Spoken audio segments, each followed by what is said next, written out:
Assalamu alaikum everyone. Today we discuss about fraction. Let's start a fraction with a basic concept. For example, हमारे पास अगर एक रोटी है और उसे हमने दो लोगों में तकसीम करना है तो हम कैसे करेंगे? उसको हाफ़ कर देंगे, दो हिस्सों में कर देंगे और वो हमने दो लोगों में डिस्ट्रीब्यूट कर दी। अब टोटल का हमने हाफ़ हाफ़ दोनों में डिस्ट्रीब्यूट कर लिया। Let's talk about now if we have a pizza and we want to distribute in 8 equal parts, तो देखिए एक हिस्सा हम सबको देंगे, 8 लोगों को, इसके 8 हिस्से बना के हम एक एक हिस्सा 8 लोगों को दे देंगे। तो अगर फ्रैक्शन की बात की जाए तो fraction is just some part और अ पीस ऑफ समथिंग, किसी भी चीज़ का कोई हिस्सा। जैसे कि हमने बात पिज़्ज़ा की, तो पिज़्ज़ा का एक हिस्सा जो है ये अब आपका क्या बन रहा है, 8 हिस्सों में अब एक हिस्सा आपने एक बंदे को दिया है तो फ्रैक्शन आपकी क्या आएगी 1/8। तो वो जो हिस्सा आप दे रहे हैं, डिस्ट्रीब्यूट कर रहे हैं, वो आपका क्या है, वो आपकी फ्रैक्शन रिप्रेजेंट करिए मैथमेटिकली। तो फ्रैक्शन को लिखने का जो तरीका है वो है a/b।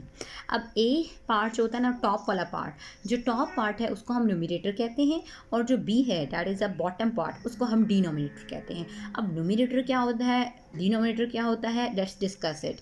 न्यूमरेटर आपका वो नंबर ऑफ़ इक्वल पार्ट्स हैं जो कि हमने लिए हैं या जो बच गए हैं, दोनों चीज़ें हो सकती हैं।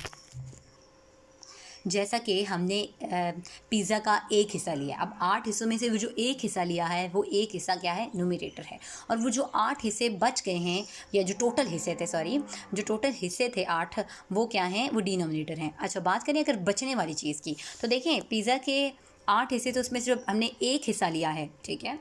जो हमने बात की ना न्यूमरेटर की डेफिनेशन की, टेकन आउट, तो हमने एक हिस्सा लिया, when we take one piece of pizza, तो वो आ गया वो न्यूमरेटर में आ गया। अगर हम ये बात करें कि the pieces which is left out, तो वो आपके पास क्या आएंगे, वो 7 पीसेस होंगे, ठीक है। तो वो आपके पास 7/8 भी आ सकता है अगर हम लेफ़्ट पीसेस की बात करें तो।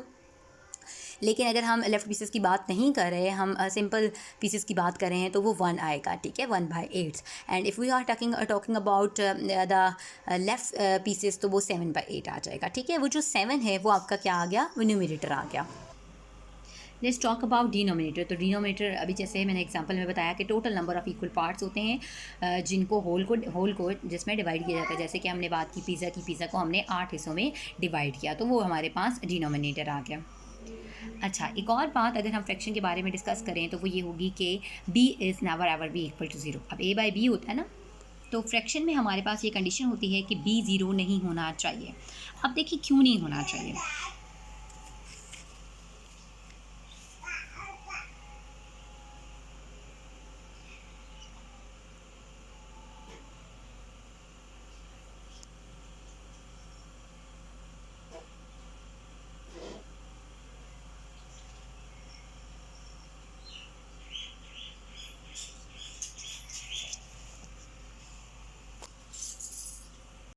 अच्छा जी, अगर बी नॉट इक्वल 0 के कॉन्सेप्ट को समझ लेते हैं कि अगर b 0 हो जाए तो फिर क्या होगा। तो इसका मतलब है फ्रैक्शन डिफाइन ही नहीं होती, कि हम कोई भी किसी भी चीज़ को ना 0 से डिवाइड ही नहीं कर सकते। अब फिर कन्फ्यूजन आ जाती है कि जी क्यों ऐसा है, क्यों नहीं हम 0 से डिवाइड कर सकते। देखिए, हमने डिनोमिनेटर की डेफिनेशन पढ़ी, वो क्या थी, वो ये थी कि डिनोमिनेटर जो होता है वो total number of equal parts होते हैं जिसमें हम होल को डिवाइड करते हैं। अगर b 0 हो जाए तो इसका क्या मतलब होगा कि हमने तो कोई चीज़ ली ही नहीं है। सही सी बात है, हमने कोई चीज़ हमने कंसिडर की होती है, उसमें से हम एक पीस कंसिडर करते हैं ना। जैसे कि हम पिज़्ज़ा की बात करते हैं, तो पिज़्ज़ा का हम 8 हिस्सों में से एक हिस्सा ले रहे हैं ना। तो अगर हम ये कहते हैं कि b इक्वल टू 0 है तो इट मीन्स हमने पिज़्ज़ा लिया ही नहीं है। दैट्स वाई हम b को नॉट इक्वल टू 0 कंसिडर करेंगे।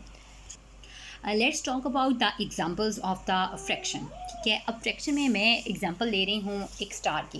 देखें, ये मेरे पास एक स्टार है और इसमें हम कहते हैं कि इसमें हमने रेड वाला शेडेड पोर्शन लेना। देखें, how many shaded portion of this star, there are 5 shaded portion of star, ठीक है। अगर मैं लेती हूँ कि जी मुझे रेड पोर्शन लेना है, तो देखें रेड पोर्शन का जो शेडेड पार्ट है वो क्या आएगा, वो आएगा हमारे पास 1/5, क्योंकि टोटल 5 पार्ट्स हैं हमारे पास, 1 2 3 4 और 5th, टोटल इसके 5th पोर्शंस हैं। टोटल में से अगर हमें रेड पोर्शन की फ्रैक्शन लेनी है तो वो हम लेंगे 1/5। इसी तरीके से अगर हमें ग्रीन की लेनी है तो वो भी क्या आएगी 1/5, क्योंकि एक हिस्सा हम ले रहे हैं 5 हिस्सों में से, तो ग्रीन वाले की भी क्या आएगी 1/5 फ्रैक्शन। तो ये जी हमारे पास रेड पोर्शन क्या आ गया, वो भी 1/5, और जो ग्रीन पोर्शन है वो भी हमारे पास क्या आ गया, 1/5। No let's take a second example. और सेकेंड एग्जाम्पल में मैंने ये एक बॉल कंसिडर की है। बॉल में अगर आप देखें तो हमारे पास टोटल जो पोर्शंस हैं वो टोटल हमारे पास 6 पोर्शंस हैं, ठीक है, 1 2 3 4 5 और 6, टोटल 6 पोर्शन है। अगर मैं बात करूं कि ब्लू शेडेड पोर्शन कितने हैं, या ब्लू शेडेड पोर्शन की अगर हमने फ्रैक्शन निकालनी है तो वो कितनी है। देखिए ब्लू शेडेड पोर्शन अगर हम कंसिडर करें तो ये क्या है, 2 है, ठीक है, ब्लू शेडेड पोर्शन 2 है। और अगर हम इनकी फ्रैक्शन बनाना चाहें तो क्या बनेगी, दैट इज़ 2/6। तो मैं अगर एग्जाम्पल लूँ कि जो blue colour in the ball क्या है वो है 2/6, ठीक है जी। तो ये हमारे पास शेडेड पोर्शन है। इसी तरीके से अगर मैं येलो कंसिडर करना चाहूँ, उसकी फ्रैक्शन बनाना चाहूँ तो वो क्या बनेगी जी, वो भी 2/6 बनेगी। टोटल में से वो पार्ट जो हम ले रहे हैं, टोटल हिस्से इसके 6 हैं, 6 में से हमने 2 हिस्से लिए हैं। अगर हम येलो के भी 2 हिस्से लेते हैं तो 2/6 आ जाएगा। इसी तरीके से अगर ब्लू के 2 हिस्से लेते हैं तो 2/6 आएगा। और अगर हम पिंक के 2 हिस्से लेते हैं तो ये आप देख सकते हैं पिंक के 2 हिस्से हैं शेडेड पोर्शन, तो वो भी 2/6 आ जाएगा। तो इस तरीके से हम फ्रैक्शन को डिफाइन करते हैं।